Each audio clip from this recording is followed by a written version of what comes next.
Radio आपकी आवाज़ और टीवी चैनल आपकी आवाज़ आज एक इंटरव्यू और मलक बरकत पिया जो कि कॉलेज लाइफ में काउंसलर रह चुके हैं, हम इसलिए रिकॉर्ड कर रहे हैं कि 8 फरवरी के इलेक्शन के मौका पर सियासतदानों के जलसे जुलूस एहतजाज और बड़े बड़े बयान टेलीविज़न पर चल रहे हैं। साइफर केस में पीटीआई के चेयरमैन इमरान खान को 10 साल कैद और तहाइफ जो उन्हें एक लंबी फहरिस्त है, हमें टोटल तादाद का तो नहीं पता, लेकिन एक लंबी फहरिस्त है जो कि उन्हें अंदरून मुल्क और बैरून मुल्क सफ़र के दौरान मिलते रहे हैं, उस पर 14 साल की सज़ा अदालतों ने सुनाई है।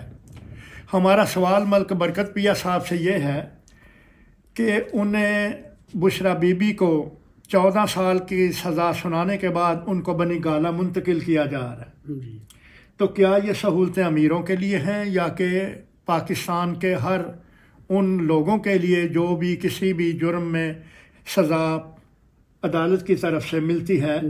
ये तफरीक है, ये ऐसा क्यों है पाकिस्तान में? आप एक मंजे हुए सियासतदान हैं, आप साबिक़ काउंसलर हैं, आप तफसील से इस पर रोशनी डालें। बड़ी मेहरबानी जनाब मैं साहेब आपकी और राजा साहब का बहुत बहुत शुक्रिया। ज़रा आवाज़ ऊँची हो, बहुत बहुत शुक्रिया, आपने मुझे बुलाया, आपने बात की। मैं इस बात में ताबेदार हूँ दोस्तों का और मैं बहुत ही मशकूर हूँ कि आप लोगों ने मुझे पूछा। बड़ी मेहरबानी जनाब, शुक्रिया अदा कर रहे हैं आप कि ये जो कानून की बात कर रहे हैं, ये कानून सबके लिए है कि ज़रूरी नहीं है कि ये न्याजी साहब पे है, ये किसी और सबके लिए कानून एक ही है, कानून की कोई ऐसी बात नहीं। लेकिन आप जो ये कह रहे हैं कि कानून सबके लिए एक है, तो दूसरे मुजरम जिन पर उनको सज़ा सुनाई जाती है पाकिस्तान की आला अदालतों की तरफ से, क्या उनको भी उनके घरों में, उनके बंगलों में, उनके जो बड़े बड़े कोठियाँ हैं वहाँ पर उनकी जेल की सज़ा पूरी करने के लिए भेज दिया जाता है? हमारे तो इल्म में ऐसी बात नहीं। ठीक कह रहे हैं आप, बिल्कुल ठीक कह रहे हैं। ये कुछ लोगों ने ये किया हुआ है कि जिनके पास जगह है उनको सब जेल करते हैं, बनाते हैं, वो सब जेल वगैरह उधर कर देते हैं, मगर ये सबके लिए नहीं है। सबके लिए नहीं है। हाँ। अच्छा जी, अब 8 फरवरी को जो ये इलेक्शन हो रहे हैं, आप क्या समझते हैं कि कौन सी पार्टी जो है वो ज़्यादा सीटें पार्लियामेंट की हासिल करेगी? बड़ी अच्छी बात की है भाई आपने। देखिए ये तो मुकाबला होगा तो पता चलेगा ना। पहले मैं ऐसे ही बात कर दूं तो बात पूरी ना हो तो भाई कहेंगे यार क्या बोंगी मारते, ठीक है कि नहीं? नहीं, आप बोंगी ना मारें, आप हकायक पर बयान दें, आप पढ़े लिखे हैं। हाँ तो ठीक है। इस वक्त तो ज़्यादातर पीपल पार्टी का जोर है। यानी पीपल पार्टी के चेयरमैन बिलावल भुट्टो जो कि मियाँ नवाज शरीफ के वज़ीर आज़म के दौर में वो वज़ीर ख़ारजा भी रह चुके हैं। जी है, जी है। और लोग तो उन्हें मासूम भी कहते हैं कि उन्होंने कोई ऐसी हैंकी फैंकी नहीं की उनको। यानी मेरा सवाल ये है कि chairman people party Bilawal Bhutto को एक मौका वज़ीर आज़म का देना चाहिए। बिल्कुल, चांद सुन के उन्होंने कुर्बानी है बहुत दी, उनके ख़ानदान ने कुर्बानी है बहुत दी। आप भी तो जियाले रहे। हाँ बिल्कुल बिल्कुल। मैं ये कहता हूँ, मुझे कहते हो क्या कहूँ कि इस्लामिया का सिविल लाइन में 1967 में कॉलेज में आए हैं भुट्टो साहब। आपकी दावत पर आए थे? हाँ, मैं काउंसलर था, मेरे साथ सेक्रेटरी था राशिद भट्ट वगैरह, ये जंगीर बदर, ये सारे उधर आए थे। तो फिर भुट्टो साहब ने वहाँ पे, मैंने यहाँ पे यही बात तो कही कि सर वहाँ भी क्या कर रहे हैं? मैंने कहा कुछ भी नहीं, बस वैसे कोई काम। मैं कहा सर वो एम्बेसी, उनकी बड़ी मेहरबानी है भाई। यानी आपने उस वक्त भुट्टो साहब जब पेरिस जा रहे थे और एक रात यहाँ ठहरे तो आपने ये मुतालबा किया था कि हमें PIA की एयरलाइन का इंतज़ाम किया जाए और सिफारत खाना जो है उसका एहतमाम किया जाए, क्योंकि लोग हालैंड से, स्टॉकहोम से अपने पासपोर्ट बनवाने के लिए बाई डाक जाया करते थे। जी जी। वो बजरिया रेल या बस के ज़रिए, लेकिन वो पासपोर्ट बन के जो है वो डाक के ज़रिए हमें मिलता था। जी। मेरा पासपोर्ट भी उन दिनों में हालैंड से बनकर आया था, जो कि मेरे पास अभी भी मौजूद है। ठीक है, ठीक।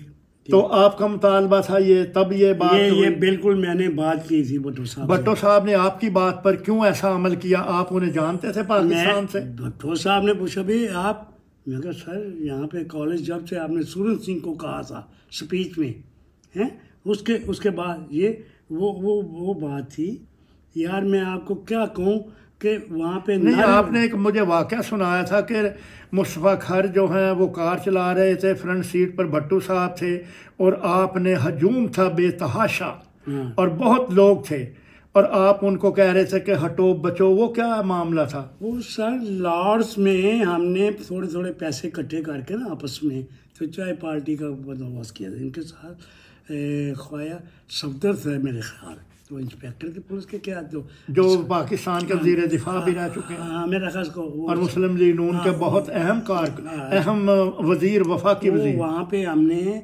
लॉर्ड्स में मार रोड पे वहाँ पे चाय पार्टी का इंतज़ाम किया। वहाँ पे आए भट्टो साहब आए, उसके बाद मिले और चाय वाय जो काफी था ठीक है।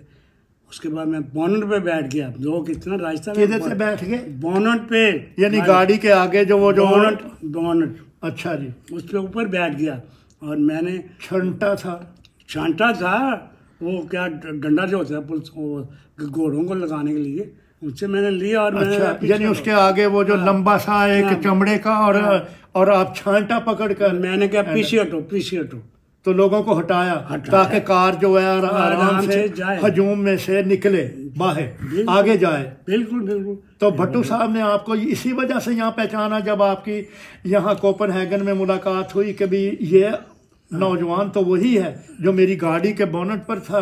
बिल्कुल क्यों नहीं होने के भी। आप कब से? मैं जब से कॉलेज छोड़ दिया, जब से आपने सूरज सिंह को कहा था इस्लामिया का सिविल। हाँ क्या कोई जहांगीर बदर का तो वाक़या सुना है, वो भी पीपल पार्टी के लाहौर के प्रेसिडेंट रह चुके हैं और वफाकी वजीर भी बन चुके थे।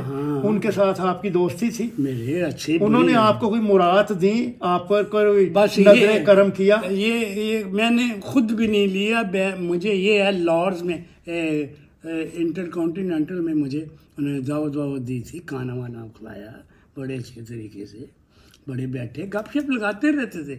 मगर मैंने आज तक किसी से टके का मफाद नहीं लिया।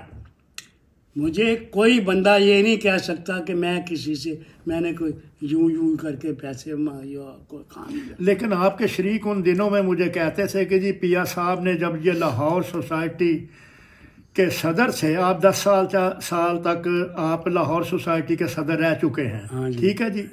जब आपका इख्तलाफ हुआ तो उन्होंने ये बातें की जी कि पता नहीं कोई प्लाट भी दिया जहांगीर बदर ने, फिर आपने अपनी वेलफेयर लाहौर सोसाइटी बना ली। इस पर तो रोशनी डालें, क्योंकि तारीख ठीक करने के लिए आपको वजाहत करनी पड़ेगी, बताना पड़ेगा कि कोई प्लाट नहीं लिया।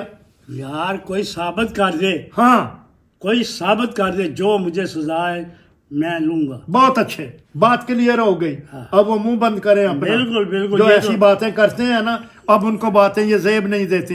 मैं भी उनको कहता हूं कि देखें, एक बेलौस हमदर्द इंसान, उर्दू से मोहब्बत, पाकिस्तान से मोहब्बत, पाकिस्तान के दिल लाहौर से तल्लक रखने वाला काउंसलर मलिक बरकत पिया आज भी इस उम्र के अंदर वही जज्बात रखता है पीपल पार्टी के लिए जिस वक्त ये नौजवान कॉलेज का तालिब इल्म था। बिल्कुल सर। आज आप पीपल पार्टी को वोट देने के लिए जाएंगे? अगर पाकिस्तान मैं जरूर इंशाल्लाह अगर मैं जरूर जाऊंगा, ऐसी कोई बात नहीं है। मेरी वो दिलो जान से मैं इनकी इज्जत करता। नहीं, आपके हल्के में तो मियां नवाज शरीफ और मरियम भी खड़ी हैं, तो उनका हक बनता है, आप उनको वोट देंगे?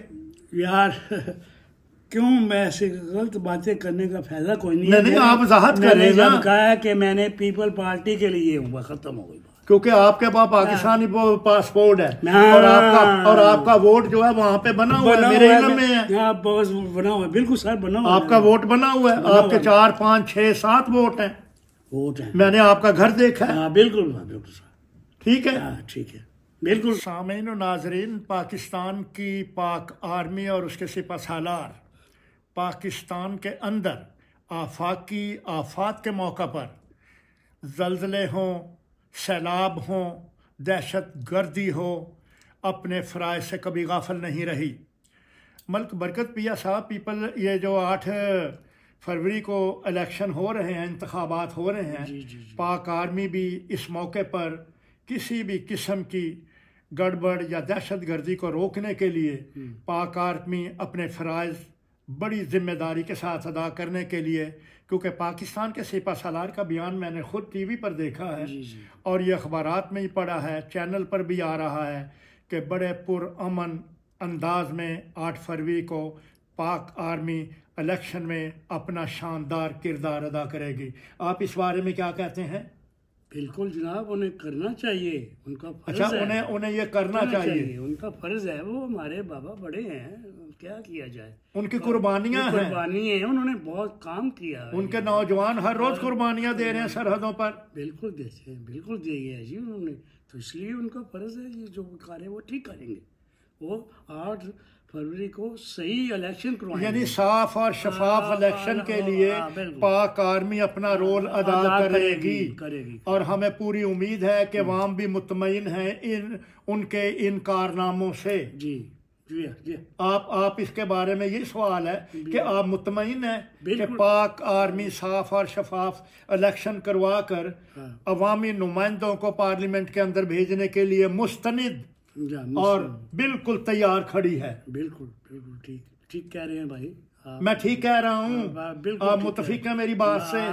बिल्कुल ठीक है कि आपने मुझे मौका दिया, इस मौका कि हमेशा आप प्यार करती हैं, मैं भी हमने इतना मौका किसी और लीडर को नहीं दिया जितना काउंसलर मल्क बरकत पिया लाहौर वेलफेयर सोसाइटी के सदर को दिया है। जी जी, बड़ी मेहरबानी है आपकी। मैंने तो पाकिस्तान जिंदाबाद, पाक आर्मी जिंदाबाद, हम शाना बशाना खड़े हैं अपनी पाक आर्मी के साथ। बिल्कुल बिल्कुल सर, सही।